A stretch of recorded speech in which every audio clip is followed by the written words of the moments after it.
Benchmark, the voice of business. Presented by LMD.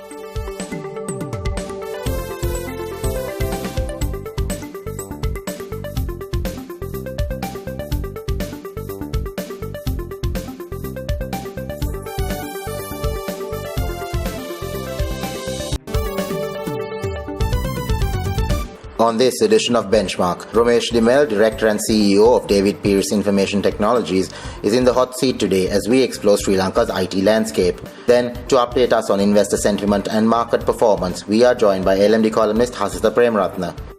And wrapping up the show, Travis Gomez, the product head of Frontier Research, discusses the challenges facing Sri Lanka's tourism industry. That's the lineup for Benchmark. Thank you for joining us on another edition of Benchmark. I'm Savitri Rodrigo. In the hot seat today is Romeish de Mel, Director and Chief Executive Officer of David Pierce Information Technologies, and he will be discussing a number of pertinent issues pertaining to the IT industry in Sri Lanka. We will be talking about Sri Lanka's prospects as a knowledge hub, among other things, as well as the steps that should be taken to grow the IT industry here. So welcome to Benchmark, Romeish. Good to have you on the show. Thank you, Savitri. Just as a preamble, what do you think are the key drivers for the IT industry in Sri Lanka? Okay, everybody talks about digital transformation, but if I may put it, not for Sri Lanka per se, or what we should be embracing. There are different connotations to, and different digital transformation is used and abused word, as you know. Right, so I don't think we've embraced it enough. The world is moving in that direction. We haven't even thought of coming there yet, and there's a lot that we need to do in terms of how we look at digital transformation. It's something that we need to embrace. With digital transformation comes a lot of other things: artificial intelligence, data sciences, all those things that we should be embracing, and the world is moving. So we have a long way to go, in my opinion, and a lot of other factors, which I'm sure we'll allude to during this conversation. But one of the chief things that I would look at is the security of our cyber when we embrace digital transformation, and that is a humongous factor that plays in this whole thing. The Export Development Board recently gave the IT and BPM industry a branding, the Island of Ingenuity. Now, do you believe that recent rebranding will actually fuel industry growth? I think the idea is good. The implementation needs to be looked at.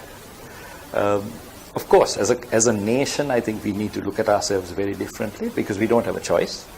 We are being left behind, in my opinion. We have some very intelligent people.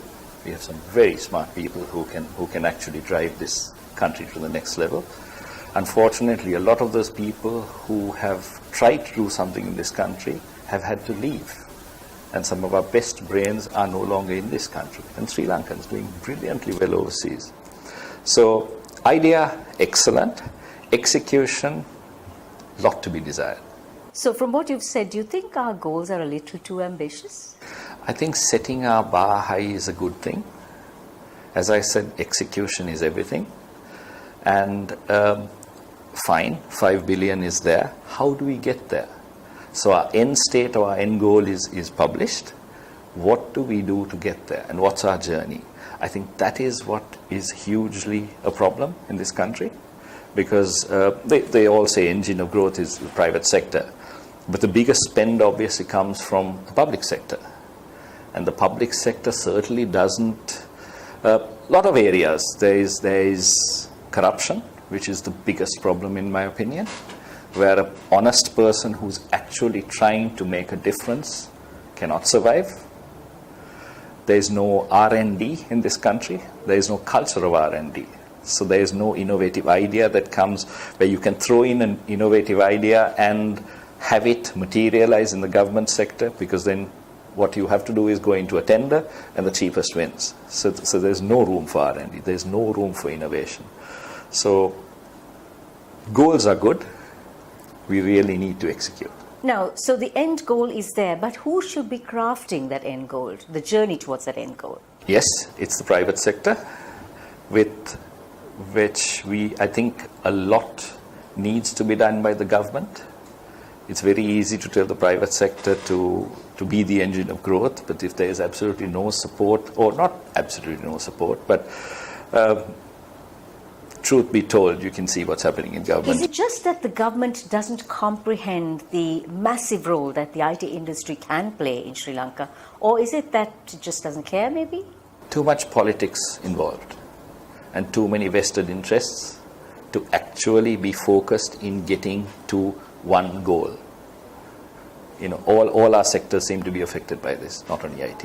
In terms of industry regulation, what do you like to see introduced? I would like to see deregulation as opposed to regulation, and help innovation, help R&D, help us to get to that next level, as opposed to simple things like customs duties on certain things. Now, this is where the government has a problem, where there is certain anomalies and negatives that creep in when they open this up. So I guess the government also has a certain problem, and they need to handle it. But I think it should be a little more deregulated, where it's not necessarily regulated, as you say. Needs a lot more opening up in terms of assisting young people, assisting innovation, assisting R&D, make Sri Lanka an R&D hub. And that, unfortunately, is not there. So how would you rate Sri Lanka's prospects as a knowledge hub? Super people. And we can be. Again, vested interests from various quarters come into it, and all our knowledge seems to be going out of the country. In terms of strengthening our laws, in terms of our IP, strengthening our laws in terms of that aspect of it, the intellectual property aspect of it, needs to be looked at. Strengthening our legal system where a knowledge worker gets credit for his knowledge as opposed to somebody robbing it from him. That needs to be looked at very seriously. But other than that, I think we can be, if only all the other boxes fit. I certainly think we can. Which brings me to my next question. What are the major challenges faced by IT solutions providers? I think it's more challenges of embracing technology as opposed to just IT. If you actually look at the IT penetration of this country, I think we have more technology within each framework than most parts of the world. Each person has huge IT infrastructures. What we don't do is collaboration. What we don't do is work together to make things happen, which is what the connected world is all about, which is what digitalization is all about. Collaboration, going up in terms of what we do in what we, as I said, collaboration. That's what it is. And I think there's a long way to go again as to how we work with each other in this country. And one of the reasons for that is I think the pie is small here and there isn't enough to go around. So that's another issue that we face. Again, I think government has a lot to play in this. So we'll be discussing more on that, Romesh, after a commercial break.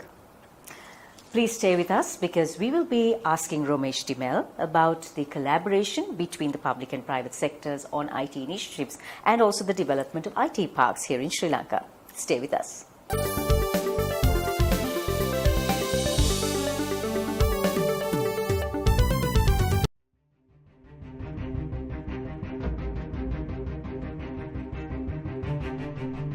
When we entered the industry in 1995, a new star was born as a fully owned subsidiary of People's Bank. For those seeking to grow their businesses, PLC provided the seed.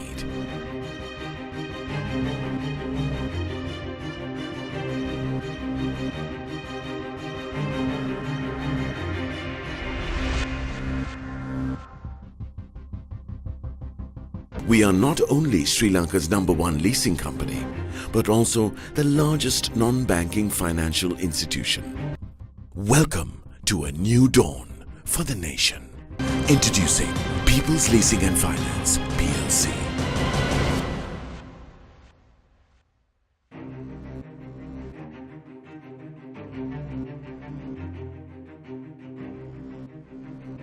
LMD is making waves, airwaves. The next big thing from Sri Lanka's pioneering business journal, LMD Podcast, now online. Listen to our articles on the go at www.lmd.lk. Select, play, listen. It's that simple.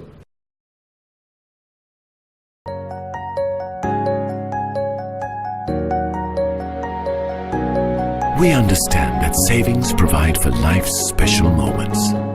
That's why we were the first bank to introduce an incentivized savings scheme, Pathum Vimana. We changed how a nation felt about savings because we believe in banking beyond transactions. HNB, your partner in progress. You're with Benchmark, the Big Picture Business Program. Welcome back. We're discussing the IT industry with Romeish de Mel, Director and CEO of David Pierce Information Technologies.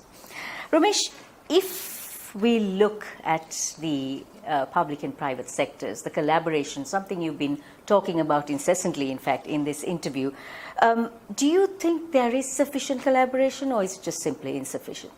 Government is a huge spender in technology, right?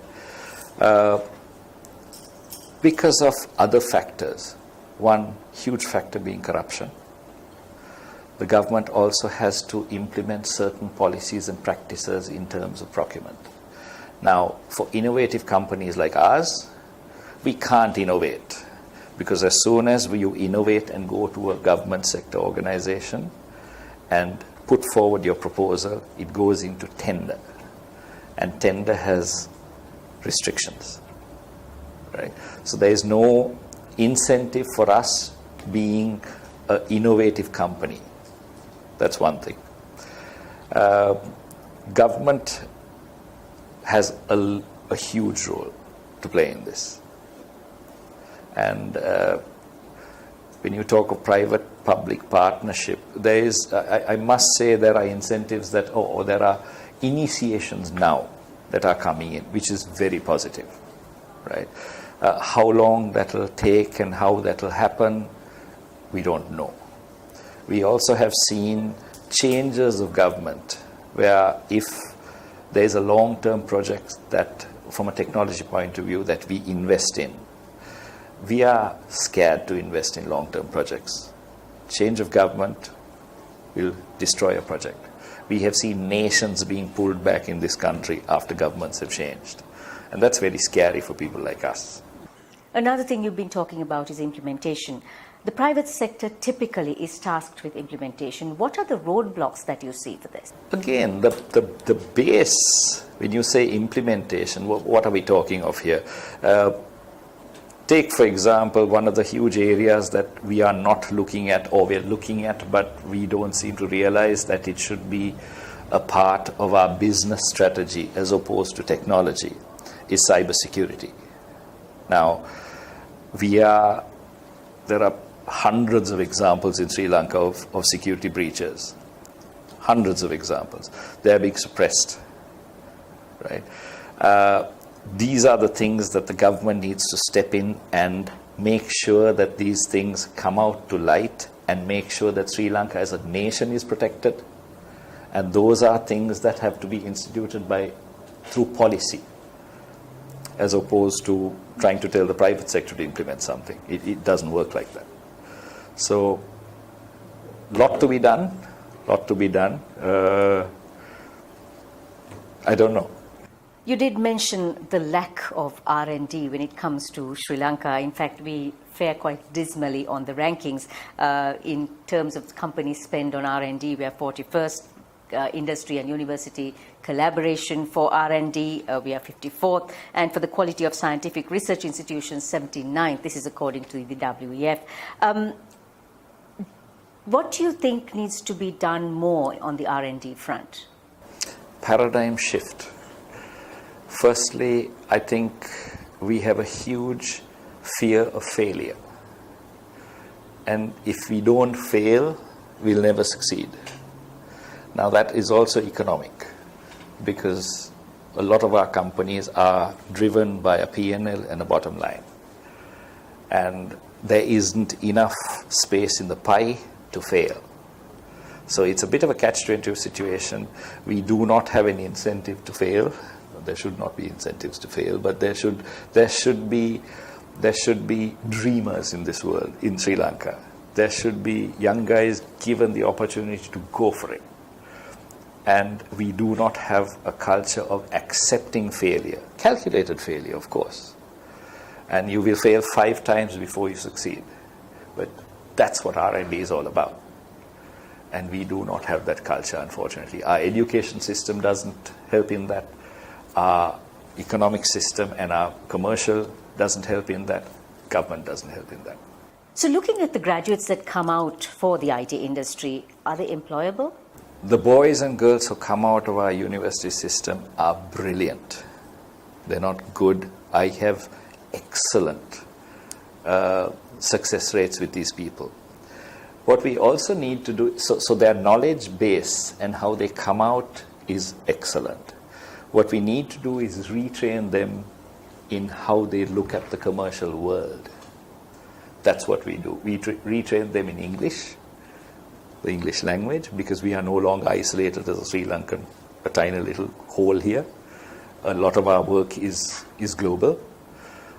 Even if you're a developer in Sri Lanka and you're doing something in the Sri Lankan industry, you still have to do your R&D, you still have to do all your work. So the English language is a problem. The knowledge base of some of these girls and boys are fantastic. Problem is retention. A lot of them leave this country. The best leave. And that's a big problem, because the smart ones get picked up very quickly in the world. Romesh, we have been seeing some government-owned and privately managed IT parks. What is your take on the development of such parks? Good thing. Personal opinion, good thing. We need to think global. We need to stop thinking Sri Lankan, because the whole technology world is now global. Barriers have broken down. Your space is seamless. The middlemen have disappeared. So we need to niche ourselves in certain, if we can be specialists in certain areas, like you have medical tourism and stuff like that, right? There's a lot that we can do by branding ourselves and niching ourselves into specific areas. And if we can go down 1 or 2 of those paths, it will be brilliant. Because we have the people. We have the people. We don't have the opportunity, or enough of an opportunity here.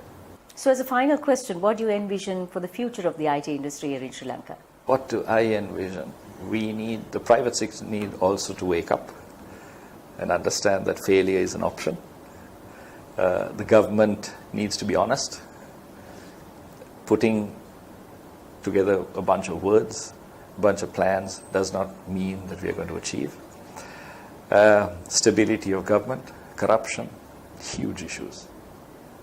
And unfortunately, people like us who just want to do our jobs in an honest manner have very little space. And that's a tough one for a lot of Sri Lankans. Well, that is a tough task ahead of you. Thank you very much for joining us, Romesh. Thanks a lot. We've been chatting about the IT industry with Romeish de Mel, the Director and CEO of David Peris Information Technologies. On the other side, we have Anushan Selvaraj.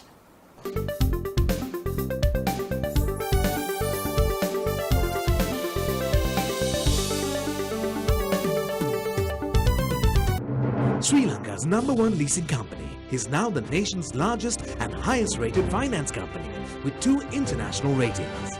Let us move the nation as one with People's Leasing and Finance PLC. LMD is making waves, airwaves. The next big thing from Sri Lanka's pioneering business journal, LMD Podcast, now online. Listen to our articles on the go at www.lmd.lk. Select, play, listen. It's that simple.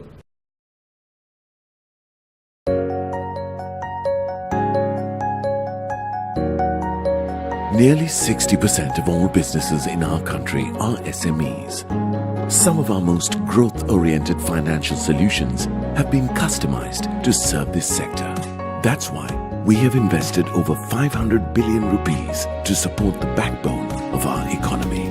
Because we believe in banking beyond transactions. HNB, your partner in progress. Welcome back to the show. I'm Anshan Sarkarajan. Now we go for a closer look at the latest on the post. Joining me is market analyst and LMD columnist Hasita Premaratna. Welcome back to the show, Hasita. Now, just to start off with all the political uncertainty and problems and issues we're having in this country, how is the bourse faring right now?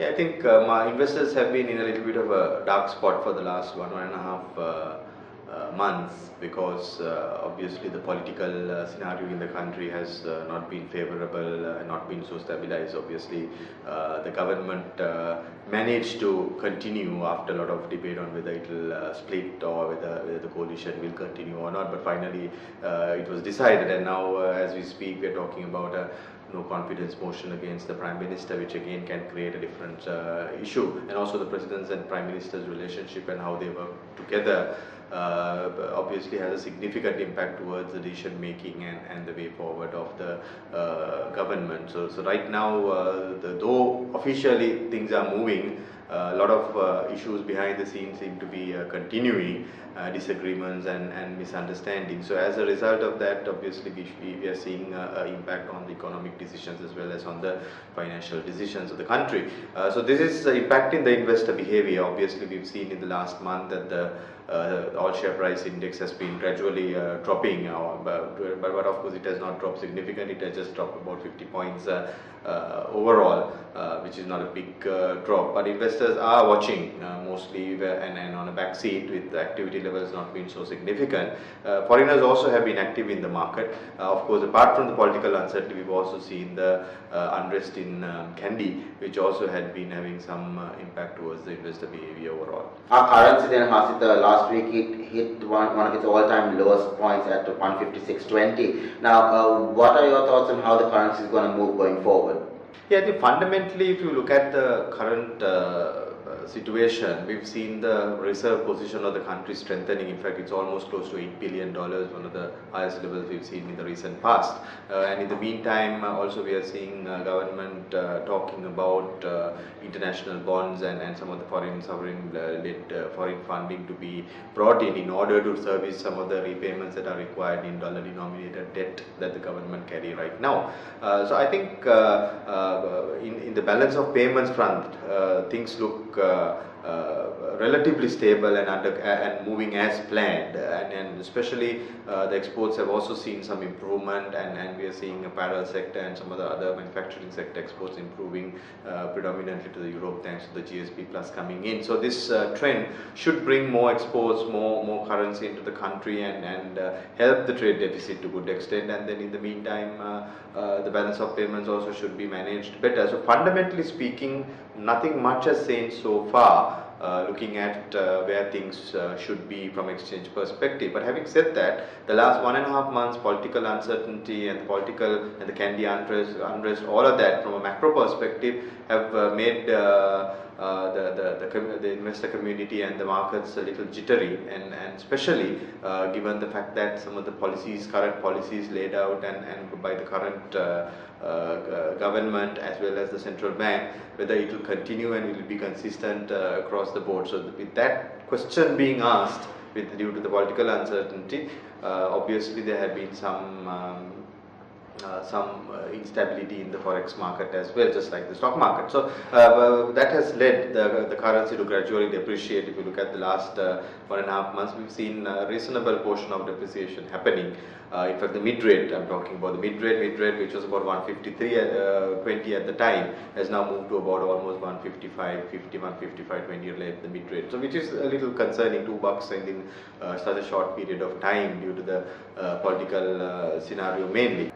Going back to the stock market then, Hasita, now even though these are volatile times right now for the stock market, there are people who are still interested in investing. Now, what sort of advice would you give them, or what would you tell them rather? Yeah, I think if you look at the December earnings, December quarter, the quarter ended 31st December 2017 earnings which have now been released, overall we are seeing a dip in earning. I mean, not a dip really, not the type of growth that one would have liked, and it's reflected because we've seen the last year GDP growth has been around 3.1% as per the latest statistics, which is significantly lower than what was originally anticipated also. So in that light, obviously the corporate earnings are getting impacted. And there is improvement this year that we are expecting, and with that there will be some sort of a positive momentum coming in, and we saw the market PE, which is price earnings ratio, also slightly going up because the earnings in the last quarter has not been too good. So in that light, when you look at the overall picture, I think the fundamentals have slightly shifted because of the slow growth in the economy, and giving some resetting in the market, or at least that upward momentum to be slightly impacted. So that is why we are seeing the investors holding things back. But my take on the situation is that this year we are expecting the economy to grow at about 4.5 to 5%, which means that again there has to be a bounce back in the corporate earnings. So looking at that, investors will start again buying, which means there won't be a drop in the market, but certainly there will be a gradual increase with a lot of volatility in the short term. Thank you very much for joining us, Hasita. Thank you. That was market analyst and LMD columnist Hasita Premratne. We'll be right back after a short commercial break. Stay tuned.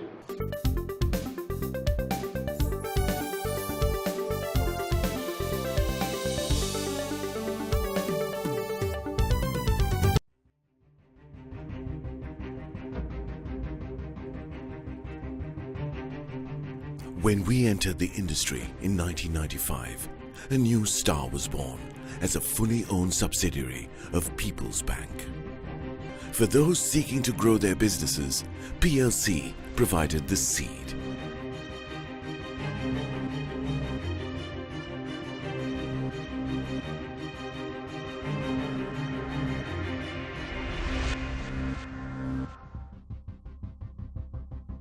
We are not only Sri Lanka's #1 leasing company, but also the largest non-banking financial institution.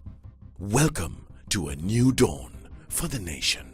Introducing People's Leasing and Finance, PLC.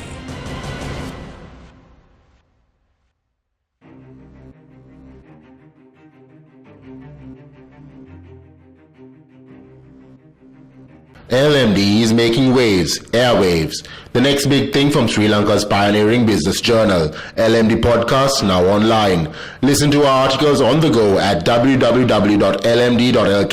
Select, play, listen. It's that simple. Sri Lanka's #1 leasing company is now the nation's largest and highest rated finance company with 2 international ratings. Let us move the nation as one with People's Leasing and Finance PLC.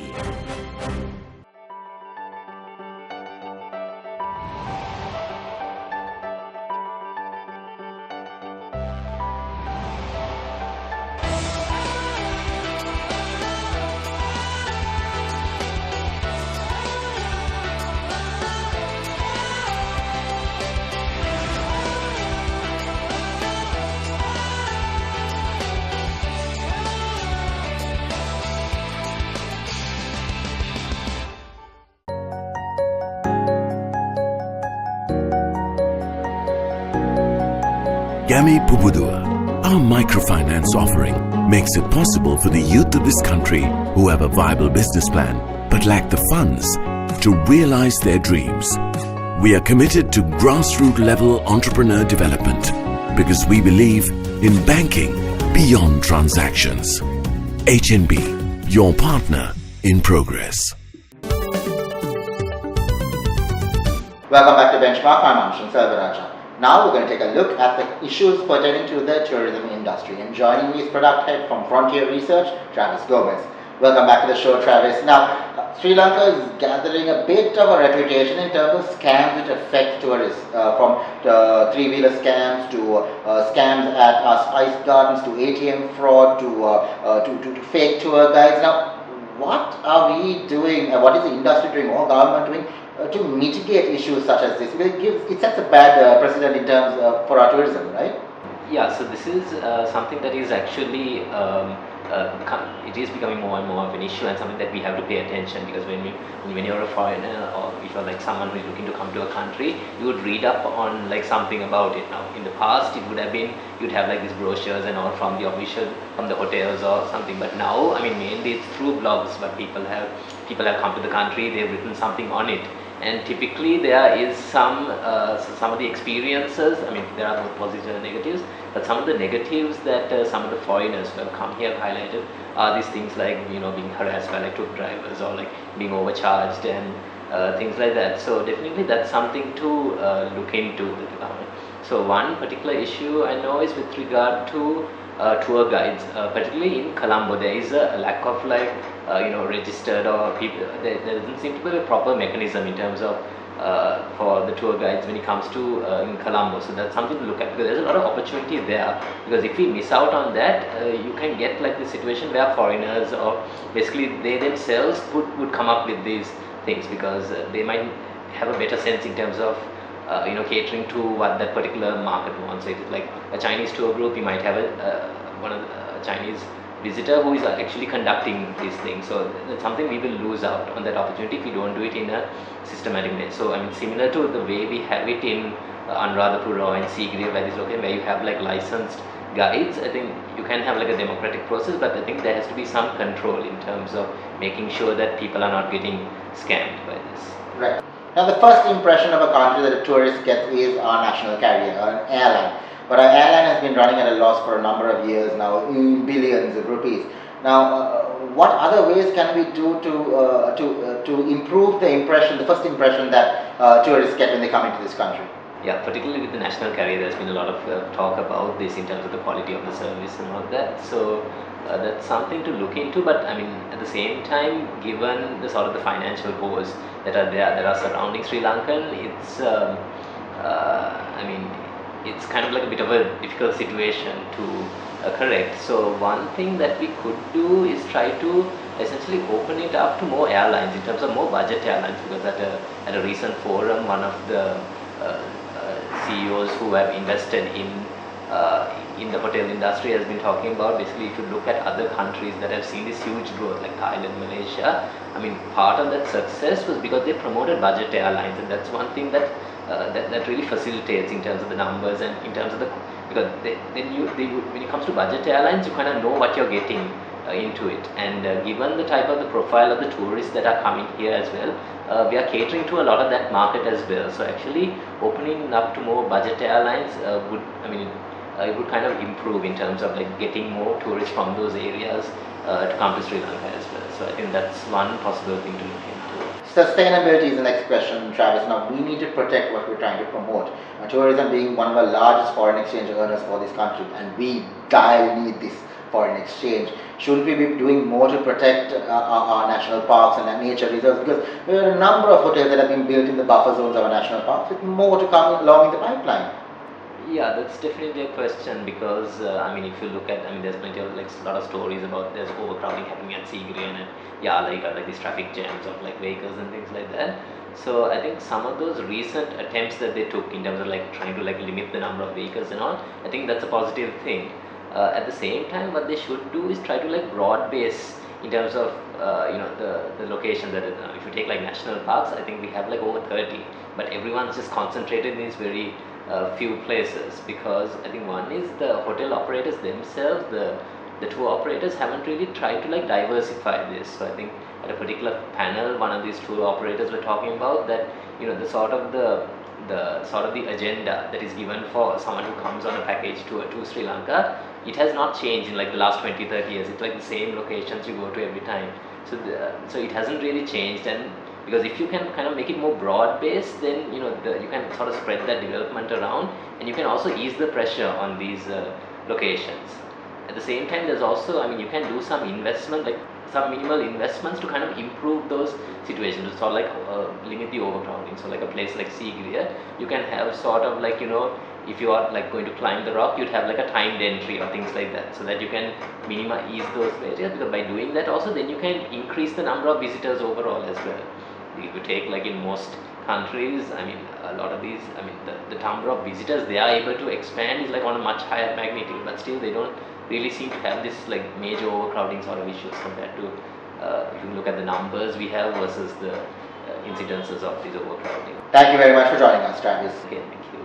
That was Product Head of Frontier Research, Travis Gomez. Thank you for watching Benchmark, and we hope to see you again next time.